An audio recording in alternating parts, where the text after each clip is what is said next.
Congressman, thanks so much for your time. I want to start real quick by just talking about what happened today in the Oval Office with the president, President Trump and President Zelensky. Lots of questions about what happens here next.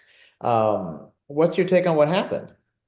Well, sorry, I've been busy the whole day today talking about immigration, tariffs, and other issues. So, I mean, I just heard about it, but I hope they can get back again and talk because if we're going to do peace, we need to have Ukraine involved and not just with Russia. Russia took over that land, and it happened in 2014, and it happened 3 years ago. But I hope they can get back again. I understand it got a little heated. It did get heated. You've been in DC a long time.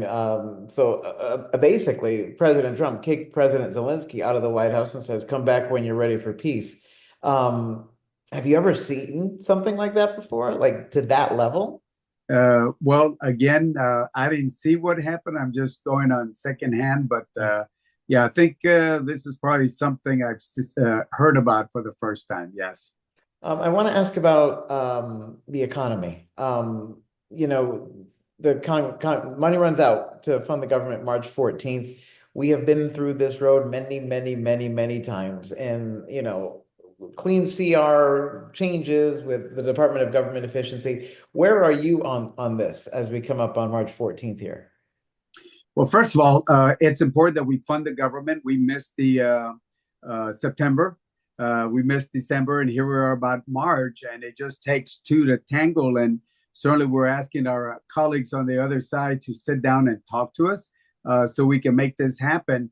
It is important to know that when Democrats are in the minority, like we are right now, and for the last 10 years, I think maybe with the exception of one time, there have been more Democrats supporting the appropriations than Republicans have, at least on the House side, even if we're in the minority. So they need to sit down with us. I think the issue has been getting what we call top line numbers. But the other thing is we want some assurances that if Congress puts monies in a certain area, that it stays in that area. That's the way it's operated for hundreds of years. But apparently our Republican friends don't want to give us that assurance. So it looks like it might be a CR, a continuing resolution, maybe short term, maybe long term. But I certainly do not want to see a shutdown. But again, we're asking our friends to do this in a bipartisan way, like we've done so many years in the past. So you've been at this a long time, and I asked Democrats this over the years, Republicans this over the years. Why is it that, especially in just the last couple of years, it's CR after CR after CR? You don't talk about it. Like you pass the CR and you don't bring it up again, not just you, but all of Congress, till right up on the deadline to do this again. And it's like a cycle. You know, if I had a little red button and I could press that button and I would do it my own way, it would not work this way. We would finish the appropriations before September 30th. So October 1st, we could have a new budget. That's the way it's been. Then that's where it was. Then it got pushed to the end of December or sometime in the middle of December. But anytime there's a new president, at least 4 years ago, we saw it that the new president wants to have a little say so. What complicates the matter is reconciliation, because they're talking about making big changes, including cutting $2 trillion from Medicaid, food, and healthcare and other services. So that just complicates everything, including the farm bill, which is, we can't do the farm bill till we get reconciliation because that affects cutting food, the food program. So it's complicated, but again, we should have done this on September 30th or before September 30th. That's the way it was done for so many years. But unfortunately, the divisions that we see up there in DC have just gotten very extreme. And I'm one of those that I say, let's roll up our sleeves. Let's be bipartisan, not only in words, but in action. Another wrinkle to this, another layer of this is the Department of Government Efficiency. Now, your lawmakers are trying to figure out whether to put cuts in this, whether to just do a clean CR. But I want to focus on the layoffs that we're seeing. thousands across government in Texas and all over the country. What is your take on that? I've talked to some of your colleagues who say, of course, there's government waste. Of course, it's important to cut that down. What is your take on the approach that this agency is doing this? Look, do we have waste and duplication? Of course we do. If you look at the GA report that came out last year, it said that for over years, we've seen somewhere between $231 billion to maybe almost a little bit over $500 billion of waste, duplication, improper payment. So, we've seen that, but we got to act on it. Number one, there are 441 federal agencies. Some of them are very important, like the Department of Defense, Homeland, et cetera, transportation. There are some agencies that should be eliminated. They haven't done anything since 2008, not even put out a report. So can we get together in a bipartisan way? Yes. But the way it's been done now, where, it just comes out of nowhere, for example, when you lay out or lay off 6,000 veterans, where these are people that were there in the military and then they got laid off. So if we're going to lay off certain people, let's at least look at the merits of that individual and not just say we're going to lay off, X amount of people itself. Again, I'm for cutting waste and duplication, reducing the deficit. But again, if it starts cutting into the services, into the individuals that provide the basic services like veterans and Social Security and other areas, I think we need to come up with a more measured, balanced approach. Instead of using an axe, I think we ought to use a scalpel to get rid of the fat instead of cutting into the bone and the meat. So a lot of federal workers are on edge. There's reporting that there's going to be another Elon Musk, what did you do email. A lot of workers are on edge about what happens here. What is your message to those federal workers who frankly don't know what's next?